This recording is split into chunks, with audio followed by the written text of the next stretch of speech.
Hello students, class 11th का chapter 13 hydrocarbon. आज hydrocarbon का हम आखिरी पार्ट देखेंगे। इस चैप्टर के सारे क्वेश्चंस कंप्लीट हो गए हैं, लेकिन आज का जो हम लोग प्रश्न पढ़ने वाले हैं वो एक प्रकार का रिवीजन क्वेश्चन है।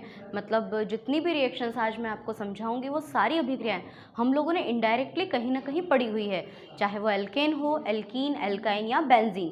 तो आज हम किस तरह के प्रश्न पढ़ेंगे, क्या होता है जब केवल समीकरण दीजिए। आपको सुनकर प्रश्न लिखना है और प्रश्न लिखने के बाद उसको इक्वेशन के रूप में कन्वर्ट करना है। ठीक है, तो लिखते हैं अपन। सबसे पहला प्रश्न है कि मीथेन का ऑक्सीकरण कराने पर, पहले तो हेडिंग डाल दो, क्या होता है जब केवल समीकरण दीजिए। तो पहली रिएक्शन है मीथेन का ऑक्सीकरण कराने पर। मीथेन का सूत्र CH4, इसकी क्रिया ऑक्सीजन के साथ कराते हैं तो कार्बन तो बदल जाता है कार्बन डाइऑक्साइड में, और हाइड्रोजन जो होता है उसका ऑक्सीकरण होता है तो वो बदल जाता है H2O में। बैलेंस करके देखें क्या अपन इस समीकरण को। कार्बन दोनों तरफ एक एक बार है, हाइड्रोजन इधर 4 बार है, उधर 2 बार है, तो क्या करते हैं आगे हम 2 लगा दें। ऑक्सीजन कितना हो गया, 2 और 2 4, तो यहाँ पे भी हमको 2 लगाना होगा। तो ये हो गया आपका मीथेन का ऑक्सीकरण। मीथेन के ऑक्सीकरण से क्या क्या बनता है, कार्बन डाइऑक्साइड और H2O, है ना। दूसरा, ब्यूटेन का दहन करने पर, क्वेश्चन लिखना, ब्यूटेन का दहन करने पर, दहन का मतलब फिर से वही ऑक्सीकरण कराते हैं ब्यूटेन का। तो मैंने आपको बताया था कि किसी भी एल्केन का, किसी भी एल्काइन का यानी हाइड्रोकार्बन का जब ऑक्सीकरण होता है तो कार्बन और हाइड्रोजन ऑक्सीकृत होकर कार्बन डाइऑक्साइड और हाइड्रोजन H2O में बदल जाता है। तो फिर से क्या बन जाएगा, CO2 + H2O, और कुछ ऊष्मा भी निकलती है इस क्रिया में। समीकरण को संतुलित करें। कार्बन 4 बार है तो 2 लगा लेते हैं, हाइड्रोजन 10 बार है तो 5 लगा देते हैं, है ना। 4 बार है ना, सॉरी मैंने गलत लिखा, 4 लिखते हैं। तो 4 कार्बन, 5 दूनी 10 हाइड्रोजन। ऑक्सीजन कितने हुए, 4 दूनी 8, 8 और 5 13। यहाँ पे 2 है, 6 लिखेंगे तो 6 दूनी 12 होगा, 7 लिखेंगे तो 7 दूनी 14 होगा, इसलिए 13 तो कहीं से कहीं तक नहीं आएगा। तो फिर अपन क्या करें, यहाँ 2 लगा दें, तो यहाँ 4 दूनी क्या हो जाएगा आपका 8, है ना, और यहाँ क्या हो जाएगा 5 दूनी 10, मतलब 10 दूनी 20, तो ये 10 दूनी 20 हो गया। हाइड्रोजन कितना हो गया, 8 दूनी 16, 16 और 10 26, तो यहाँ हमको क्या लिखना होगा 13, 13 दूनी 26। ठीक है, इसके बाद में आते हैं तीसरी अभिक्रिया पे। तीसरी रिएक्शन क्या कहती है कि बेंजीन का ऑक्सीकरण कराने पर, बेंजीन जिसका अणुसूत्र होता है C6H6, इसका भी ऑक्सीकरण करा देंगे तो बन जाएगा कार्बन डाइऑक्साइड प्लस H2O। तो कार्बन 6 बार है, 6 लगा दो, हाइड्रोजन 6 बार है, 3 लगा देते हैं, तो कार्बन 6 और हाइड्रोजन 3 दूनी 6। लेकिन ऑक्सीजन कितने हो गए हमारे, 6 दूनी 12 और 3 15। 15 को बैलेंस करने के लिए अगर हम यहाँ पे 7 लिखते हैं तो 14 आता है, और अगर 8 लिखेंगे तो 16 आएगा। हमको चाहिए 15, तो इसलिए हम इसको फिर से चेंज करते हैं। यहाँ हम लिखेंगे 2, कार्बन कितने हो गए 6 दूनी 12, तो यहाँ लिख दो आप 12, और हाइड्रोजन भी 6 दूनी 12, तो यहाँ 6 लिख दीजिए। कितने हो गए, 12 दूनी 24 और 6 30। 30 को बैलेंस करने के लिए हम यहाँ पे लिखते हैं 15, 15 दूनी 30। ठीक है, तो ये तीनों ऑक्सीकरण अभिक्रिया हैं, एल्केन है और एक बेंजीन है। इसके बाद अगला आता है एथिलीन का हाइड्रोजनीकरण निकिल की उपस्थिति में कराने पर, है ना। एल्केन, एथिलीन, स्पेशली एल्केन के रूप में हम एथिलीन लेते हैं। एथिलीन का C2H4 एथिलीन होता है, इसका हाइड्रोजनीकरण करा दो निकिल की उपस्थिति में। आप इसको C2H4 भी लिख सकते हो, और आप इसको अणुसूत्र के स्थान पे संरचना के रूप में भी लिख सकते हो। तो हम इसको कैसे लिखेंगे, CH2 डबल बॉन्ड CH2 का हाइड्रोजनीकरण करा देते हैं, तो एक H यहाँ और एक H यहाँ बन जाता है, ये बन गया आपका एथेन C2H6। ठीक है, ये भी हम पढ़ चुके हैं। उसके बाद बताएं मेथिल क्लोराइड का अपचयन जिंक तथा HCl की उपस्थिति में। अगला प्रश्न है कि क्या होता है जब मेथिल क्लोराइड का अपचयन कराते हो जिंक और HCl की उपस्थिति में, तो क्या होगा, एक H इसके पास, है ना, तो CH4 बन जाएगा, और क्या निकलेगा, हाइड्रोक्लोरिक एसिड निकल जाएगा। समझ गए, 2 हाइड्रोजन है ना, तो एक तो HCl के साथ निकल गया और एक हाइड्रोजन ऐड हो गया। फिर अगली रिएक्शन देखते हैं हम। अगला दिया है सोडियम एसीटेट की क्रिया सोडा लाइम के साथ कराने पर। तो सोडियम एसीटेट का सूत्र CH3COONA। सोडियम एसीटेट की क्रिया सोडा और लाइन के साथ कराने पर तो याद आया मिथेन बनाने की विधि थी ये। यहाँ तो बन जाएगा CH4, है ना, ये तो बन गया CH4 और ये पूरा रिमूव होगा। ये क्या निकला? Na2CO3। तो हम लिखेंगे यहाँ माइनस Na2CO3। सोडियम कार्बोनेट इस क्रिया में निकल जाता है। अगली रिएक्शन देखते हैं, 7वीं रिएक्शन। हेक्सेन को क्रोमियम ऑक्साइड या फास्फोरस पेंटाऑक्साइड की उपस्थिति में गर्म करने पर, हेक्सेन, नॉर्मल हेक्सेन, तो ये वो वाली रिएक्शन है, एरोमेटिकरण है ये। एल्केन को एरोमेटिक यौगिक में चेंज करना। हेक्सेन 1 2 3 4 5 6, है ना, संयोजकता पूरी करें। याद आया, विहाइड्रोजनीकरण है ये, है ना। तो ये तो हो गया आपका नॉर्मल हेक्सेन। याद आई ये रिएक्शन, एरोमेटिकरण अभिक्रिया हम लोगों ने पढ़ी थी एल्केन में, तो ये नॉर्मल हेक्सेन है। इसको जब Cr2O3 या P2O5 की उपस्थिति में गर्म करते हैं तो इसका विहाइड्रोजनीकरण हो जाता है, इसमें से हाइड्रोजन के अणु निकल जाते हैं और ये बेंजीन में कन्वर्ट हो जाता है। तो देखो ये ऐसे बेंजीन में बदल जाएगा इस तरह से, और इनके अंदर अल्टरनेट डबल बॉन्ड और सिंगल बॉन्ड ऐड हो जाएंगे इस प्रकार से। और कितने हाइड्रोजन इस क्रिया में रिमूव हुए? हाइड्रोजन कितने निकले देखते हैं अपन। यहाँ पे 6 हैं और यहाँ पर कितने हाइड्रोजन हैं? यहाँ पर हाइड्रोजन की संख्या है 3 और 3 6, 7 8 9 10 11 12 13 14। 14 में से 6 यहाँ पे है, मतलब 8 हाइड्रोजन इसमें से रिमूव हो गए। तो ये हमारी पढ़ी हुई अभिक्रिया थी। ऐसे ही एक और रिएक्शन मैंने बताई थी कि नॉर्मल हेप्टेन को क्रोमियम ऑक्साइड या फास्फोरस पेंटाऑक्साइड की उपस्थिति में गर्म कीजिए। तो नॉर्मल हेप्टेन कैसा होगा देखिए, ऐसा ही होगा, वो भी CH3 CH2 CH2 CH2 CH2 CH2 और CH3, है ना, 1 2 3 4 5 6 7। तो ये क्या है आपका? ये है नॉर्मल हेप्टेन।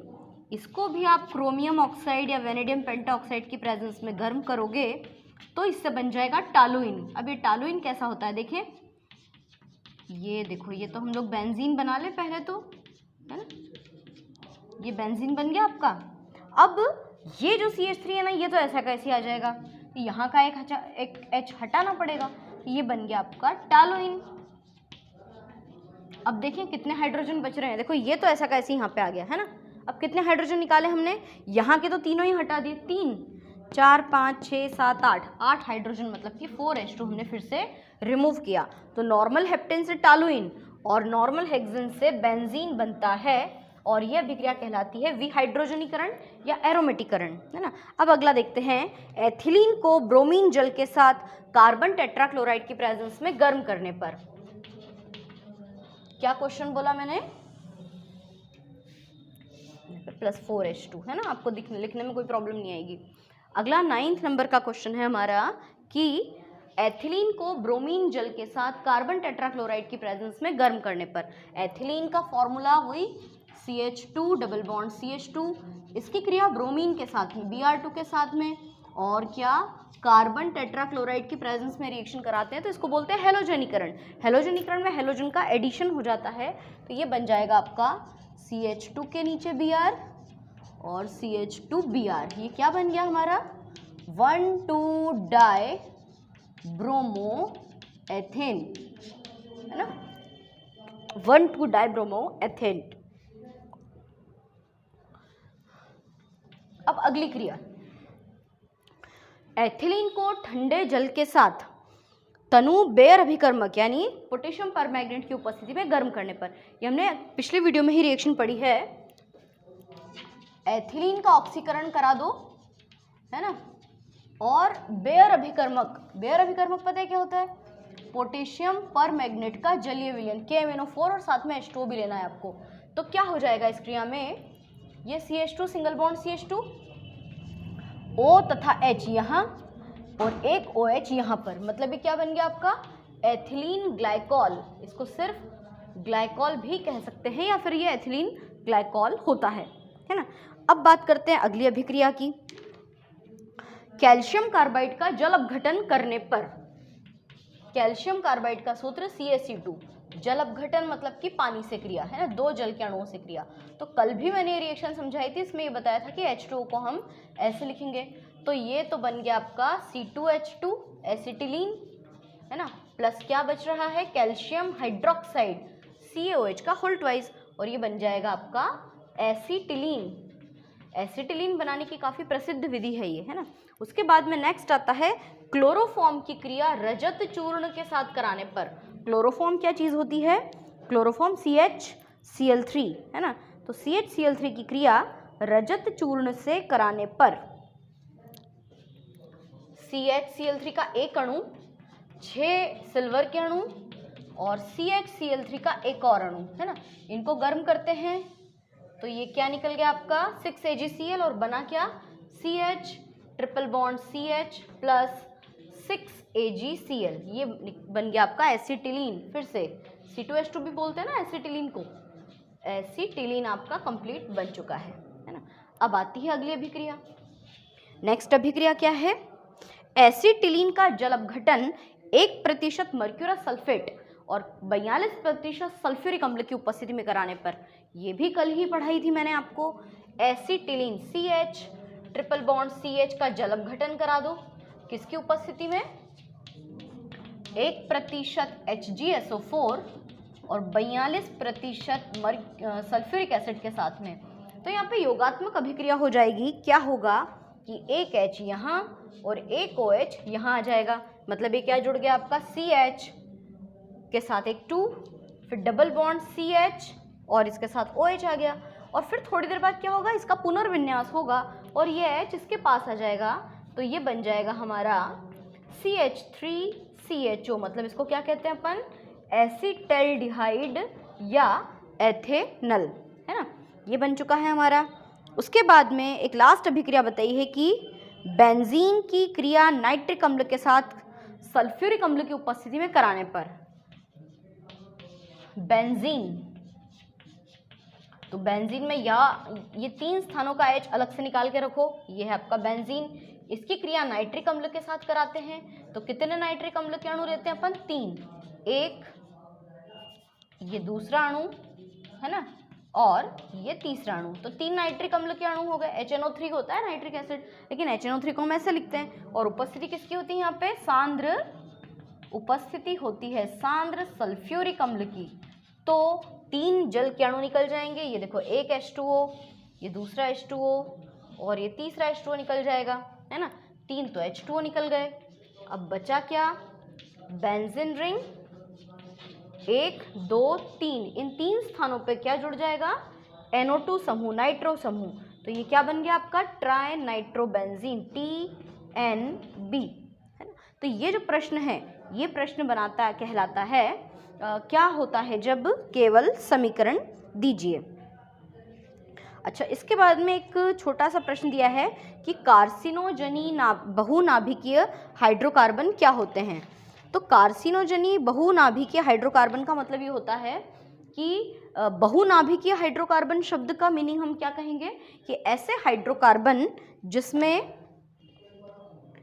कैंसर उत्पन्न करने का गुण पाया जाता है। देखो बहुनाभिकीय मतलब जिसमें बहुत सारे नाभिक होते हैं, है ना, तो कुछ बेंजीन के ऐसे यौगिक होते हैं, जैसे ये एक बेंजीन रिंग बना दी, फिर दूसरी बेंजीन रिंग बनाई, फिर तीसरी हो तो एंथ्रासीन होता है, लेकिन एक बेंजीन रिंग मान लीजिए यहाँ पर भी आ चुका है ना, ऐसे।